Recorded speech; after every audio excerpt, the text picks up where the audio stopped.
Take my bride, let's go for a ride in my newfangled automobile. Just where we will go, nobody knows, but it's sure a great way to feel. Behind the wheel of the speed meter steel, it's my newfangled automobile. Hello and welcome to Vintage Car History. I'm Wild Bill. In the last few years of the Victorian era, auto racing grew into a major sport across Europe and especially France. More than half of the world's cars were built there at the time, and racing was the proving ground for the automobile. Racing forced the designers to make cars faster, stronger, and more reliable, and so it was only a matter of time before a true high-speed racetrack would be built. And the first of its kind anywhere in the world was built in England. So let's take a brief look at the history of Brooklands. In late 1896, Parliament passed legislation that eliminated the need for a flagman to precede an automobile and also raised the national speed limit to 12 miles an hour. Quite an improvement over the previous 4 miles per hour on highways and 2 miles per hour in cities that had been in force for decades. Yet there was one other stipulation found in the new laws. Speed contests, or car races, were not allowed on any public road in England. Coincidentally, this is why the 1903 Gordon Bennett Cup was held in Ireland instead of England. Due to this, when Harry Lawson organized the first London to Brighton rally, it was specifically a rally and not a race. Racing was illegal, but as long as everyone obeys the speed limit, you're free to take a drive together, as long as you don't impede traffic, or scare the horses, or cause a disturbance of the peace, or drive over Lady Montague's tulip garden. But drive they did, obeying the speed limits and handling other various impediments, and so the event was a success. Parliament raised the national speed limit again in 1903, setting it at 20 miles per hour. Yet the restriction on racing held firm. This was becoming problematic for British car makers. Racing circuits of the time on the continent were typically done on public roads, just with permits and precautions in place. This could not be done in England, so if you made cars there, you couldn't test them at home. You had to cross the channel. This hampered British car development, as not all car makers had the resources to send dozens of cars to France to see how well they worked. Yet, not all was lost. Racing was perfectly legal on private lands, provided you had permission of the lord or lady that owned them. And this did happen. Many land-owning auto enthusiasts offered portions of their estate roads for races, specifically timed hill-climbed races. A portion of the estate that had a stretch of road going up a hill would be selected, usually an access or service road as opposed to the estate's main entrance, though that was occasionally done. And each driver would go one at a time up the road and see who had the best time. Though hill climb races did help develop British cars, it just wasn't enough. England needed a place to really test new cars, a dedicated track that any English car maker can use to test out their cars, and a place where Brits can actually race. All they needed was a nobleman to champion the cause.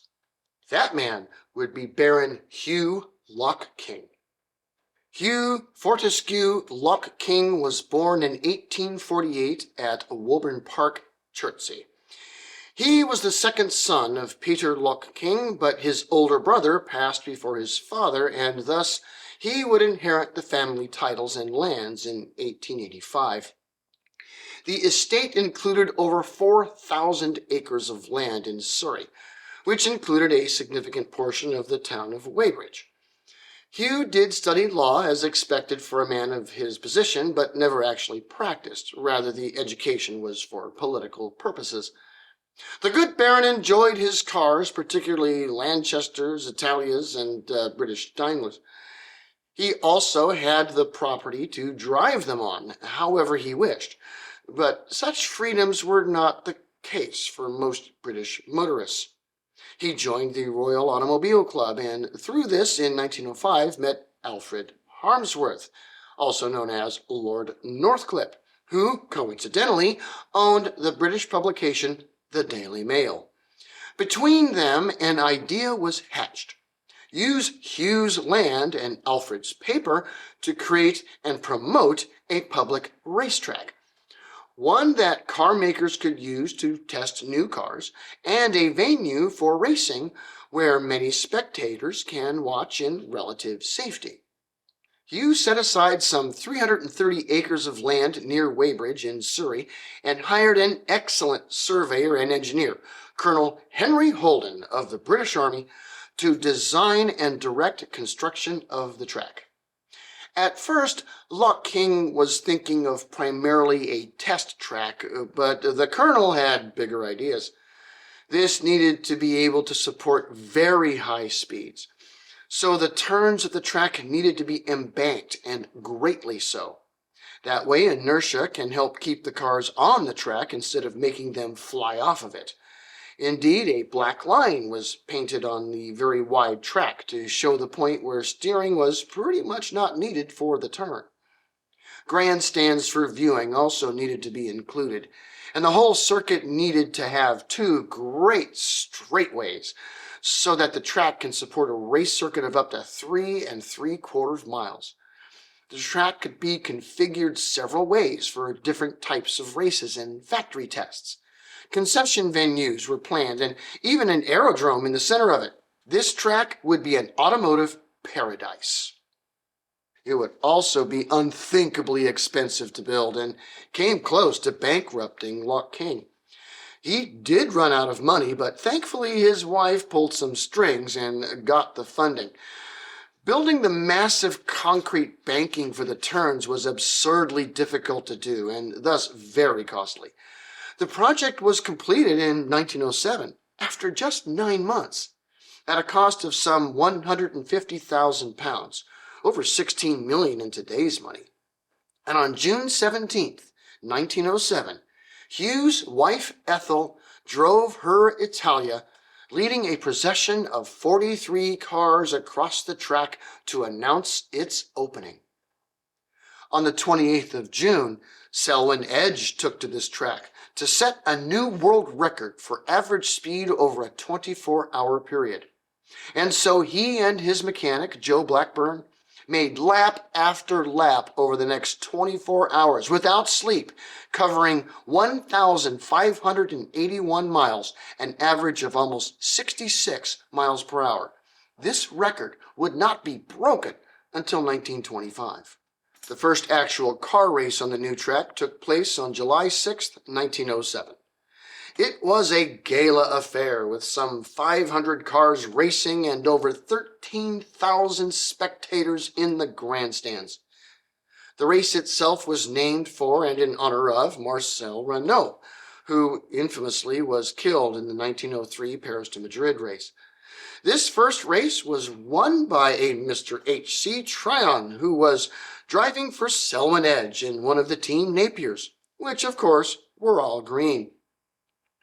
The track was a financial success and became a mainstay of British racing, while also being used by automakers to test their new designs.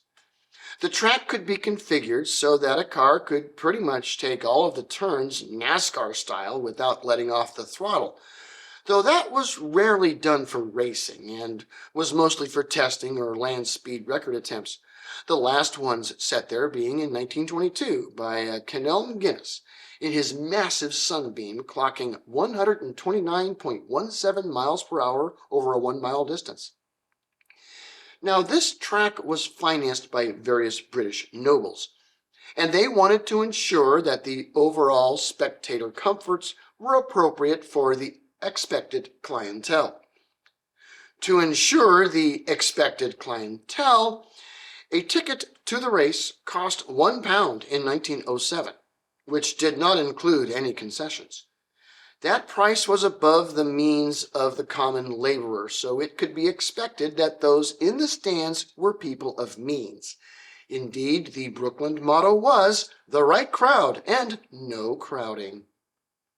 This remained the case until World War I, at which time the facility was requisitioned by the Royal Flying Corps to test and manufacture various military aircraft. Racing assumed in 1920, and the decade was the true heyday of Brooklands. The British Grand Prix, the first Grand Prix ever in the country, was held there in 1926 and again the next year. Ticket sales were expensive, yet still strong, and both the racing and various speed record attempts brought in the crowds. By the beginning of the 1930s, Brooklands was no longer the only track in England, Donington Park and Crystal Palace being notable examples. Thus, they added cycle racing and youth events to their entertainment roster and lowered their ticket prices for such events to compete in the marketplace. But World War II would be the end of the racetrack. The property was again appropriated for the war effort and was used to supplement the manufacturing of Hurricanes and Wellington bombers. For over 30 years, Brooklands was the testing ground for the British automotive industry and the heart of British automotive racing. The facility was heavily modified during World War II, and auto racing never resumed.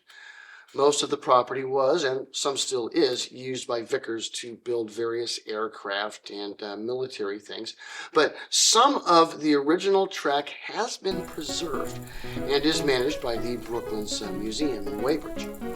The scale of this remaining banking is a tribute to just how seriously early 20th century Britons were about their auto racing.